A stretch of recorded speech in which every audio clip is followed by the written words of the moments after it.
Alpha Day, the Committee on General, good evening. The Committee on General Government Operations, Appropriation, and Housing is now called to order. Today is Friday, May 29th, and the time now is 6:01.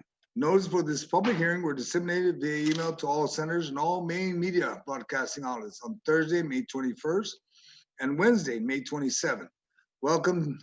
I'd like to welcome everyone connected by Zoom and those tuning in via television or the YouTube channel. Thank you for your patience and accommodating this Zoom platform while we maintain healthy emergency physical distancing mandates. The bill that's on the agenda is Bill 361, introduced by myself and co-sponsored by Senator Kelly Mars Taitano. It is an act to amend Section 6226 of Article 2 of Chapter 6, Title 4, Guam Code annotated relative to establishing proper and just compensation of government of Guam employees required to report to work during a state of emergency. I'd like to acknowledge my colleagues that have joined me tonight. I have Madam Vice Speaker Sen Nelson. I have Senator Amanda Shelton, the Legislature Secretary. I have the Assistant Majority Leader, Senator Kelly Mars Taitano, my co-sponsor. I have Senator Peter Terlai. I have Senator Theresa Terlai. I have the Minority Leader, Senator Tello Taitagui. And I have Senator Assistant Minority Whip, Senator James Moylan. And with that, the Zoom meeting is hosted by our staff, and we mute all Zoom participants until called upon by myself. Members of the committee and/or legislature wishing to speak may indicate their desire to me through the in-app chat feature. Ooh, it's been a long day. Individuals testifying shall first be recognized by myself before speaking and begin by stating their name for record-keeping purposes. When called to speak, please ensure that you are unmuted. Members will be allowed to pose any questions to myself or the co-sponsor on this bill. Questions and testimony shall be confined to the substance or will be confined to Bill 361. Personal inference as to the character or the motive of any senator or any individual testifying is not permitted. Any violation of this general rule of conduct will result in removal from the public hearing by the host. Please ensure that your video remains on throughout the hearing. Participants must be visible at all times and not engage in other activity during the hearing. I understand that if any of you need to go use the restroom or go get water, we understand that. Failure to maintain visibility may cause you removed from the meeting live stream. I'd like to give an opening statement in reference to the Bill 361. Good evening and thank you for joining me on hearing this Bill 361. For over 2 months now, since the beginning of this public health emergency, we have heard the cries of our essential government employees who have been serving our community and battling this pandemic as to what the law says regarding double pay during emergencies. For so long, the government of Guam has paid essential employees this double compensation during natural disasters. Today, pandemic is no different. This pandemic has thrusted our island into a state that caused many people to take extreme measures to protect themselves and their loved ones. Many of our frontliners have constantly performed their duties at work and at the end of the day return home praying that they are not carrying the virus to their families.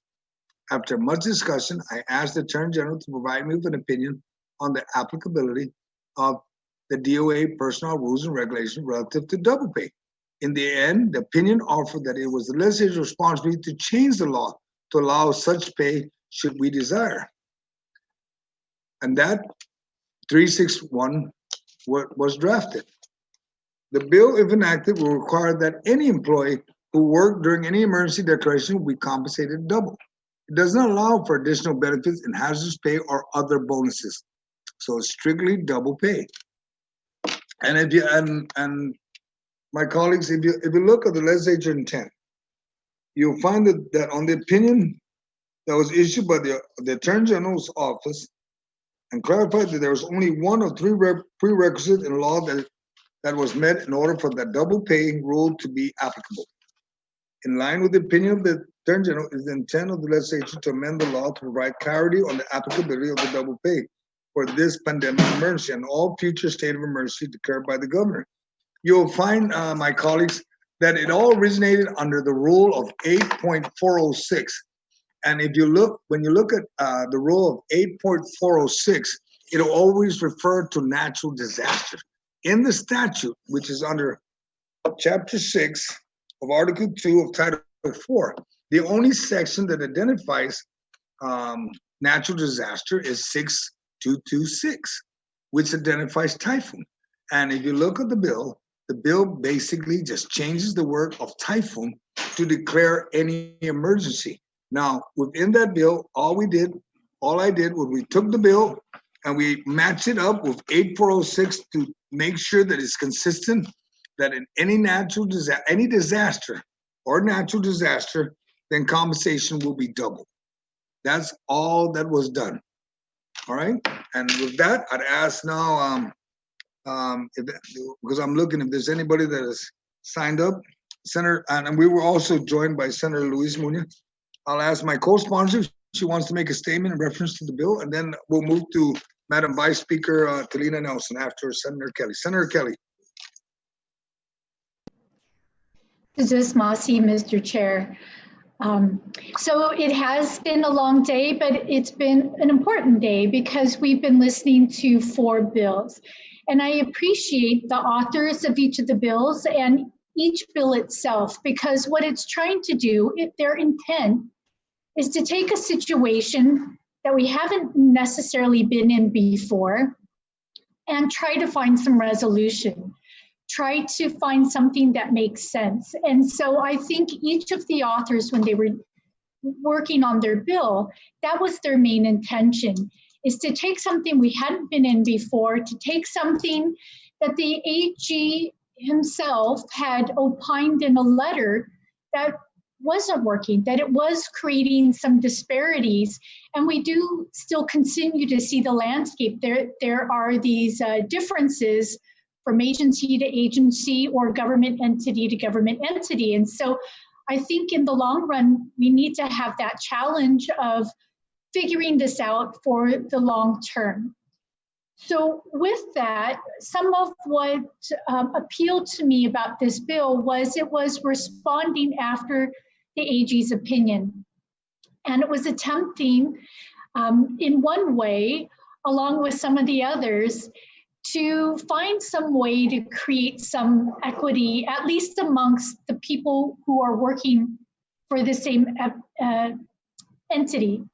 And part of what he pointed out was the ones who actually seemed the least likely to qualify for some of this pay for the risks that they were taking and the exposure that they were taking were the ones who were at most at the front line, because their agencies and their entities most definitely did not close down. And so the ability to try to address some of that was something that I felt was really important. Also, with the bill, parts that that really appealed to me is it's working to clarify. So with it, a lot of questions, both in existing law, but in the 4 bills all themselves, there have been questions about, will this mean that double pay becomes even more? Like, does hazardous pay still apply? Does the 25% or 15% still apply? But in this one, it makes it very clear, and it says there's a maximum. If you receive the double pay, then that is the maximum of what you're getting. And so clarity for all the bills is going to be good going forward, and they will each be contributing some of that, I'm sure. And another element that I thought was important that was in here was that, again, it provides clarity that the Office of the Lieutenant Governor, the Office of the Governor, and the heads of departments and agencies, that they were not entitled to this pay. So again, just making very clear, because I don't think that was really the intention, but there are some questions now about whether it is applying or not applying. But I think this is one of the measures that can help make it clear. So those are some of the things that stood out for me. I think that this is a good process. We've gotten to hear from constituents all day, hearing about some of the further ways that there are discrepancies or disparities. And I do want to mention another part of it that appealed to me was there had shown up over time the whole element of unclassified workers. And so this bill very clearly puts them in. So there are what I feel are some strengths here. I think it's important that whatever is here responds to, listens to, and is tailored by the concerns that we're hearing today by each of the senators and the way that they have been thinking about these issues over the day. So I appreciate the testimony. I think it's so important to hear from the constituents and the workers from themselves who have experienced those discrepancies and disparities that maybe, because it is so complex, aren't always readily apparent. And I think it's important that we're all part of this process so that whichever direction we go in, that the strongest bill, the strongest points, that they go forward and they serve our community best. So just Mr. Chair. Thank you, Senator Kelly. Madam Senator Vice Speaker, Talina Nelson, ma'am.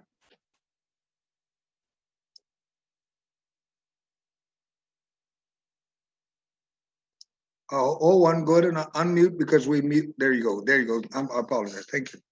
Thank you, Mr. Chair. Mr. Chair, in the Bureau of Budget and Management Research, comments on Bill number 361-35. It states that per information provided by DOA, this measure will obligate the government to approximately $3 million in additional payroll costs per pay period for the line agencies, which amounts to approximately $18 million through the end of Imagahaga's public health emergency declaration that was extended under Executive Order 2020-011 to June 4, 2020. And so in the previous bills, there has been a focus just to focus on the height of the emergency, which was in PCOR 1. And so would, just from OFB's stance, would this be affordable? What would be the impact to our budget? Well, Madam Vice, based on that, when the bill was first drafted, it was for until the end of the emergency. But we've noticed that this emergency can last forever.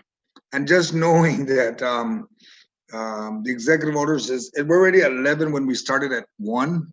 Wow.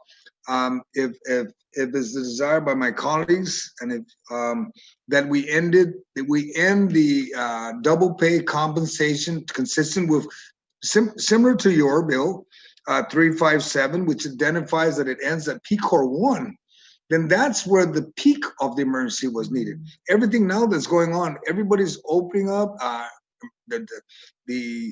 Gosh, almost all the government is pretty much open. They're just, the doors are not open, but everybody's in the building. So identifying to even PCOR 1 would be perfect. And then the total cost that BMR identified was 18, could be as little as 9, almost equivalent to probably what we would pay on Bill 359, totally upfront.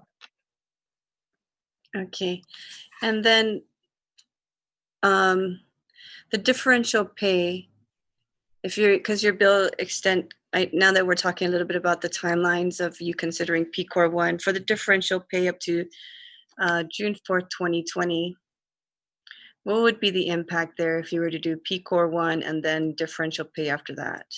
Do you know? Technically, we don't know exact number, but I mean, I know for a fact that based on the way the CARES funding is written, the CARES funding can pick up that cost automatically, can pick up any cost. See, one of the beauty of the CARES funding or any of the stimulus is that if it's not in law, so all the bills we've heard, if it's not in law, CARES cannot cover it. If it's in law, it can be covered. So all the bills we've discussed, the general fund is going to have to foot it. So if based on the hazardous pay that does exist, all we have to do is go over that one more time. And if we go to differential pay, and originally, if I'm correct, the governor's on that was on Bill 358. I think it was something like $12 million. But that, if it's part of the CARES, as long as it's not a bonus, it's not a special pay, and it's in statute, then it's reimbursable by the federal government. Yes, because I'm aware that there's still differential pay being paid out for this state of emergency. And so I'm just trying to, get a picture of the impacts of, well, we're talking about double pay, and then the impacts also of the continuation of the hazardous differential, because today it was mentioned many times about stacking the different types of differential pay. And so, if we include the night differential, the hazardous pay, and this continues on, perhaps we can get a value to understand the impacts with those timelines. Understood, Madam Vice, but only because it's ongoing and the executive order continues. It's basically driving this train, and I honestly believe it needs to pause. It needs to know when the emergency to maintain essential employees there's got to be a cutoff. Like we mentioned, if we come up with second wave, we're right back to square one. So if we pause on any additional pay, then we can move forward, because COVID is not going anywhere. And we need to take care of our nurses and the folks that are actually running into that situation, ma'am. Okay, thank you. Thank you, Mr. Chair. Thank you. Senator Amanda Shelton, ma'am, do you have anything you would like to ask or make a statement? Thank you very much, Mr. Chair. I'd just like to follow up on what the Vice Speaker was asking. I remember a couple of days ago in the media, you made comment about FEMA reimbursement, which I guess would be separate and apart from the CARES Act reimbursement. And you were speaking about a 75-25 reimbursement that you were able to speak to FEMA representatives about. Can you give us clarity about that, please? Senator Shelton, the information I received was that FEMA will reimburse 75% of anything that's related to COVID. Then the government will cover the other 25%. The only clarity right now is that even the speaker today has said that she's gotten word from the U.S. Treasurer, and she's just trying to give us the confirmation in writing, is that the federal government will probably only pay overtime or generally any differential pay that is impacted. But we have to remind ourselves that federal reimbursement is based on what is in law. And unfortunately today, even though you have the rule of 8.406 that says it's a disaster, unfortunately, statute states pandemic is not even in the mix. So I don't know how the attorney general is going to work that, but on the other side of the FEMA that you asked, the question would be is to ask them, will they pay the differential of 75%? And if they will, then that's equivalent to time and a half. So if GovGuam only has to pay 25%, I mean that's a pretty low amount that the government of Guam has to worry about. Yes, and Mr. Chair, in your discussions with them, would it still be applicable as we are going back to change our own law or to update our law to include the pandemic? Are they going to see that as something retroactive and make that reimbursement for us? Well, if you remember just how I introduced the bill is to be consistent, to make the rule consistent with statute. So I think the selling point would be to inform them and advise them that has been the rule, All we did was update the statute. And if they agree to that, because that's what's going on in court. If you understand what's going on in court and what they're battling with the Attorney General is 8.406. They're not talking about anything on statute. And we all have to agree, and I hope everybody understands that all Guam administrative rules and regulations are driven by statute. Laws are first written, and then the vagueness of the law, they create the rules and regulations that governs all the activities in Gov Guam. Then they start interpreting what they believe the vagueness is. And then that's just how it works with Gov Guam. And because the rule states that, and it didn't even identify statute by changing the statute to be consistent with 8406. It should meet that. I would hope it would. And based, remember that this bill was created because the Attorney General says, we're the only one who can do it. Change the law. We updated the law to be consistent with 8.406. It will meet, I believe it'll meet that requirement. I may be wrong, but I'll let the Attorney General respond to that. Okay, thank you, Mr. Chair. And I'm hoping that any communications you've had with the FEMA representatives about this topic, you will consider including I will share it with the everyone. committee report. Yes, thank you very much, Mr. Chair. Yes, I will. Thank you. Senator, moving along, Senator Peter Terlai. Sir, Senator Terlai. Thank you, Mr. Chair. Sigita Manugandunay, where we keep playing with the double pay and things like that.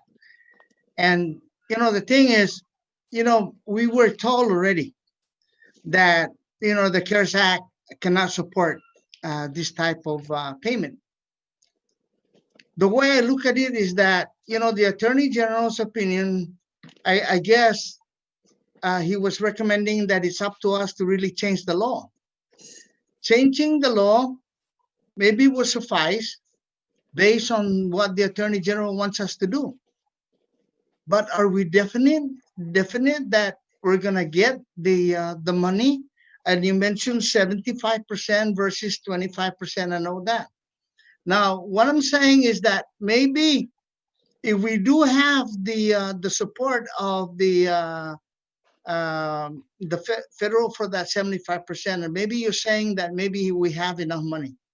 So if we do get the 75%, if we get confirmation that it is fair, that we're going to get the 75%, then I'm for the bill. But we need some kind of feedback from the State Department saying that this is allowable, because all you did here is maybe, Joe, maybe you just changed the law to kind of just rebuttal. Not rebuttal, but change the law to make sure that the law is within. What I'm seeing is that you change disaster to emergency, and that doesn't really convince me. Like Joe, the money is going to be there. The money is going to be supported 75% that we need. We keep messing around with this, double pay. So let's find a way that if we're sure that we have enough money. Because we don't want to see furlough later on in time because of what we did. So we need to be sure that the money is going to be there to support the double pay.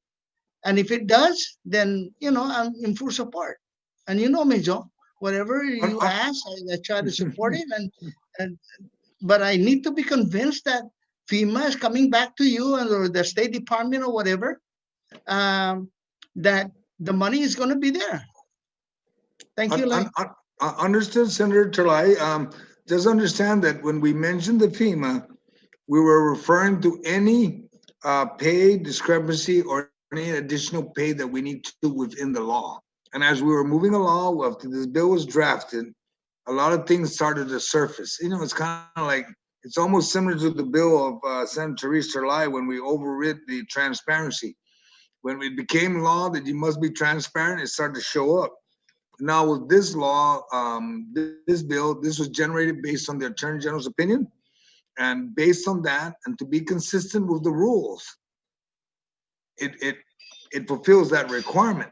Now the question of the means of reimbursement, none of the actions we're taking today may it be any of the bills other than differential pay, is reimbursable.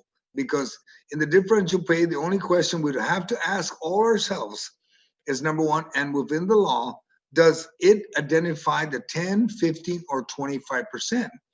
The Madam Vice Speaker's bill is to codify it, is to qualify it, and to make it legal. Because currently today, based on the AG's opinion, the governor issued an executive order stipulating the pay 10, 15, and 25%. There is nothing in the books of statute that allows that to exist. So just that being said, the question would be, can we pay what they're paying today, the 10, 15, 25%? Is that legal? It may not be, it may be. And then the same token, as you asked the question, could we get FEMA reimbursement? We may not be. But that's why I brought up the issues that on the emergency from a disaster, remember, a disaster is no different than emergency, it's just spelled differently. But whenever we had a typhoon, and you remember, Senator Pito, we were in the police department together, every disaster was an emergency on our part. And that's how we were being compensated. But as we move along, all we wanted to do is make it consistent with the rules. So the statute is consistent with the rule. And that's what is in today in court. It's about the rule, not the statute. They're fighting about the rule. All right? And as I move along, is that pretty much clear, Joe? Senator Pito? Claro, Okay. está todo. Minha na dispersta tagatsa tagatsa may say it, so because we want to put this out and we want to satisfy all the employees, you know, and I'm for the double pay, but asa zone we're creating a different law, right, based on what the Attorney General is saying, but creating that different law to abide from what we need to do. Is the feds in tune with that? Would they understand that this is what we did? We just changed from disaster to emergency, and then they've been telling us that double pay is not formidable. I'm just concerned. I'm supporting this bill if we're going to come out with conclusive, conclusive status that we're going to go on with this and do the double pay based on changing the rule. Understood. Yes, sir. Yes, Senator. As long as we all understand that, all my colleagues, that will basically drive all the bills anyway. Thank you. Senator Theresa Lai, do you have anything, ma'am, you wanted to say? Yes, Mr. Chair, thank you. And thank you for all the hearings in the same day. It's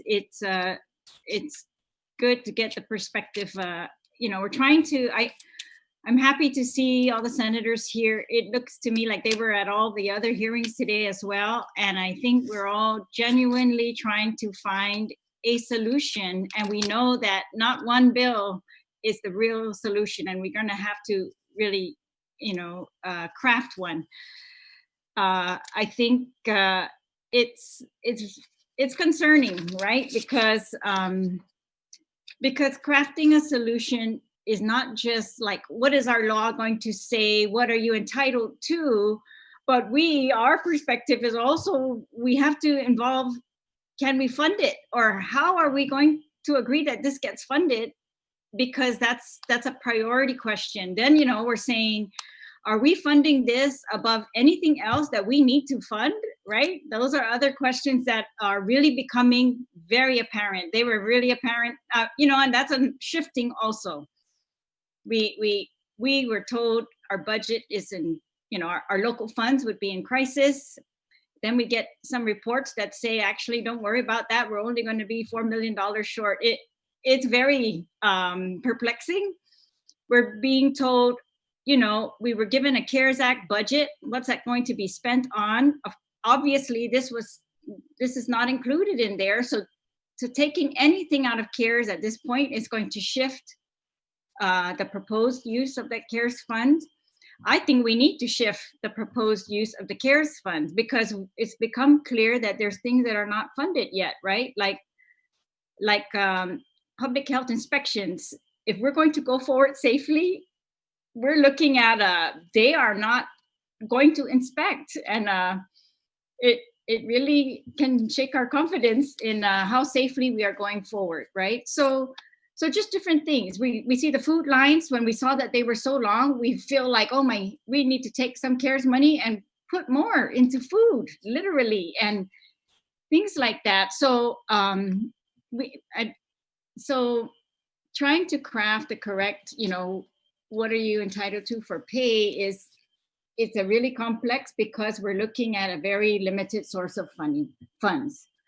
And then the lawsuit has really changed, to me, my whole perspective on all of this, Mr. Chair, because the lawsuit, if they are successful with the lawsuit in the Superior Court requesting double pay pursuant to the existing rules, then that might actually be reimbursable by FEMA, right? And the proportion that you described, 75-25.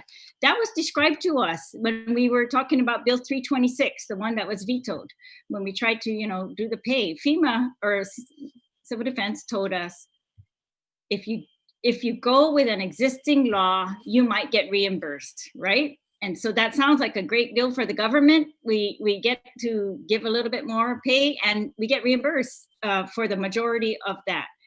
That's not bad. But when we start looking at, we actually, if the lawsuit is not successful and any of these bills is successful, we might actually jeopardize FEMA funding. We're going to have to look at another source of funding. We're looking at CARES funding now, which today is the first time I've ever heard the theory, and it was from the Women's Chamber and from the speaker, that CARES funds cannot be spent on pay unless it was in unless it's overtime or hazardous pay, or the speaker said that it was not in law when they worked. In other words, whether it was in law when they worked, that's the only time we're going to be able to use CARES. So none of these bills will qualify if they are correct. And I would like really to get a finding in writing whether those interpretations of whether we can use CARES or not are correct. I think that's really crucial before any of these bills, because the bottom line is, if we make a mistake and we can't use FEMA, we can't get reimbursed by FEMA, we can't use CARES. If we are looking at the general fund, Mr. Chair, then none of these bills identifies where in the general fund, which agency we're going to take this money out of. It doesn't identify, what the real impacts are going to be. It doesn't identify how we can go from the threat of furloughing government employees one day to all of a sudden we're going to find $18 million to fund, double pay. That is very, I'm troubled by that. I'm very troubled by that. That if the bottom line is, if we fool around and we mess it up, then we're going to get this out of general funds. Then we are putting our employees and our entire economy at further risk. And I don't think we can afford risk. I mean, we need to be very sure. So I would like to be sure going forward with those types of questions, Mr. Chair. I feel like the lawsuit, if best case scenario is we get a decision on that, like the Superior Court one on double pay soon, because that might really help us to make a decision, right, on these bills.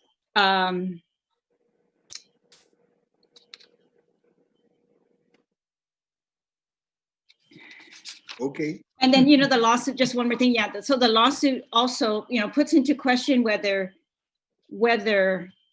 passage of these bills gives pay on top of the pay that they might win in the lawsuit, right? It gives pay on top of the pay that they are already getting right now, so for this particular bill, we're changing the statute from overtime to double pay. And it was my understanding that these employees were receiving overtime. or a lot of them, and that actually is one of the controversies, is not all had received overtime, but they were going to receive overtime, right? So they knew they were going to get overtime. They knew they were going to get hazardous if they were already entitled to hazardous, and then they were getting COVID pay. And so the lawsuit and these bills together put into question, is this all on top of each other or not, right? It's not clear as the bills are written or as the lawsuit is going forward, but we'd have to make that very, very clear. And I don't think it's that easy with a lawsuit pending. We'd have to, ideally, that gets settled first. But Yes, thank you, Mr. understood. Chair. So, very concerning. Yeah, thanks. All right, thank you, Senator Theresa. Senator Minority Leader Tello Taidagui. Seduce Master, Mr. Chair, it's always very difficult to follow Senator Theresa Chalahi after that, because everything she says is on point. I have the same concerns, to be very cautious on what we're doing moving forward. That's the biggest thing and the most important thing. I believe that I'm glad to hear one thing, that the governor is paying out some of the hazardous pay, the 10%, 15%, 25% right now that's going out right now. At least we are giving some kind of compensation right now. And Mr. Chair, I'm not one to tell you what we have looking forward to us in 2021. These federal funds that are coming to us right now, it's a one-time deal. I don't think the fourth CARES Act is going to make it to Guam or even around in the United States, the $4 trillion. But I think that we have to be very, very cautious in spending and funding. We don't want to see furloughs, happen because we have to do this. But then again, we are held hostage to what the courts decide too. So it's about being very cautious, and everything that Senator Theresa Chalahi said earlier, it's just spot on. And I'm happy. Also, thank you for doing this public hearing all day long for all these bills, because I think each one of them has something in there that would kind of help mold a better bill. And though we can't please everybody, I think we're all going to do our best to at least rectify anything hardship that any of our people had gone through, and that's what we will do. So again, thank you for the opportunity, and I look forward to seeing what's next. Thank you. Thank you, Senator Tello. Senator Luis Muñoz, ma'am. Thank you, Mr. Chair. I don't have any questions, but I do want to thank you, like Minority Leader said, thank you for allowing us to have this discussion amongst ourselves and with just a handful of constituents. But I mean, we could have done this without a public hearing, but at least the public is now understanding where all these different bills are. It would have been nice to have some of our questions answered. And even though that their testimony is, they claim that testimony is on their the fiscal note or whatnot, maybe that testimony could have led to more questions, which we should have had that opportunity to ask them that. And if this does get to the floor on session, I would stand by you if you were to call a committee of the whole, because again, there's a lot of fiscal questions that we still have with every single one of these bills. So thank you again, Mr. Chair, for having the hearing all day today. Thank you. Thank you. Senator Jim Moylan. Good evening. Good evening. Thank you, Mr. Chairman. Thank you. Thank you. So at the end of the day, I think for me, I came to the conclusion, I don't know, because I don't have the answers that I was hoping to get the reply for. Sometimes I wonder if they were told not to come.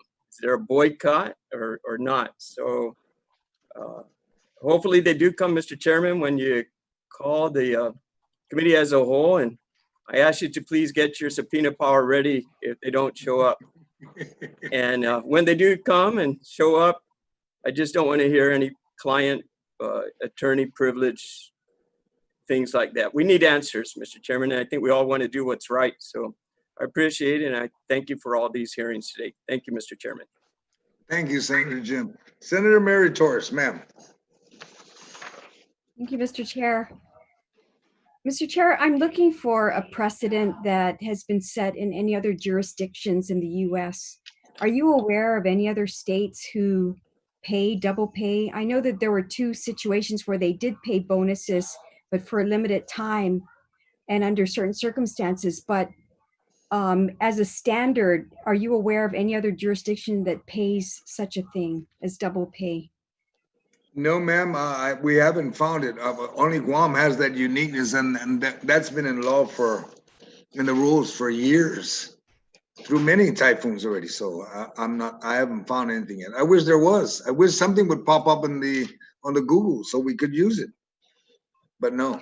And that's my point. And perhaps there's a reason why other jurisdictions don't pay double pay, but actually have a tiered type of hazardous pay or differential pay for good reason. And, I just want to leave that thought with everybody. If you were to establish what is sound policy going forward in any situation, not knowing what your economic situation is or your ability to make good on such a statute, that should give you a lot of caution to pause, especially with our very critical economy here that is essentially, we know, 3-tiered. And the major tier, one of the major tiers is tourism.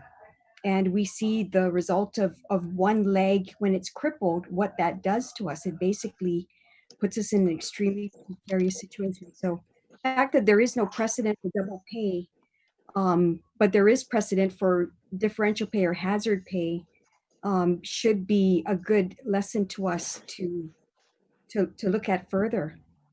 Why wouldn't they, even in the best and strongest of economies, the most robust of economies, why don't they have such a thing? Perhaps it's for good reason, that you have to have staggered situational compensation that is discretionary. Otherwise, you've just opened the floodgates, and you don't know that you can sustain that going forward.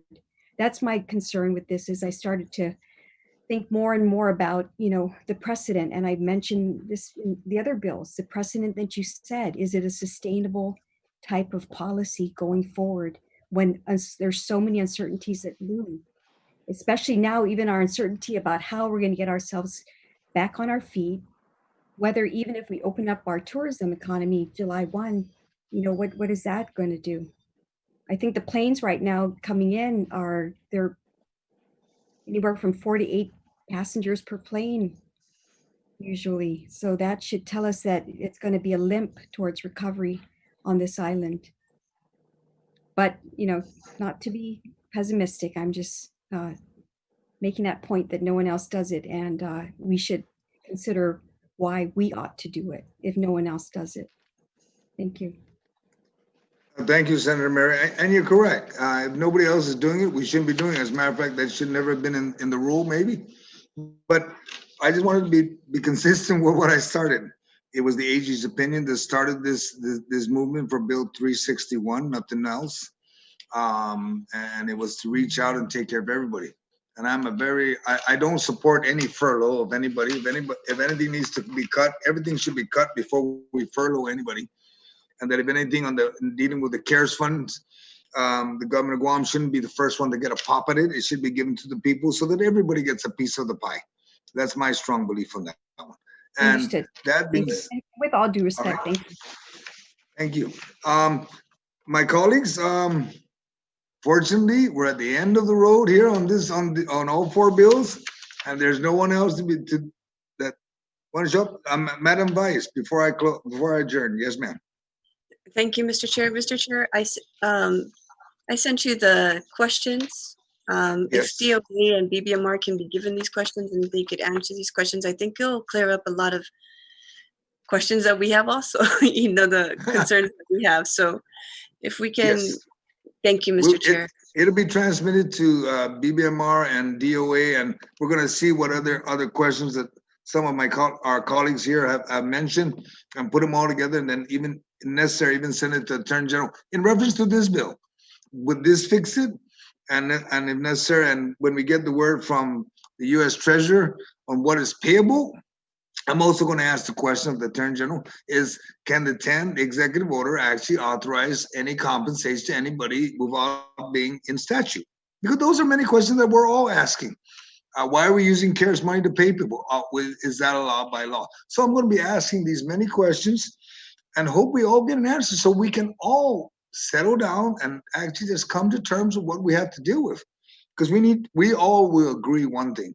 We need to get our island back on its feet and us running and having everybody hopefully get back to normal or as close to normal as possible. That being said, there's no one to testify on the bill, but we will continue to receive testimony, and if they can be submitted to the mailroom of the Guam Legislature in the Guam Congress Building or through email at Senator Joe S. San Agustin @gmail.com. I want to thank everyone for their participation in this proceeding, in this hearing. The public hearing is now adjourned. It is now 6:47. Zeus Mazi, and please have a great weekend. Thank you. Take care. Bye-bye. Good night.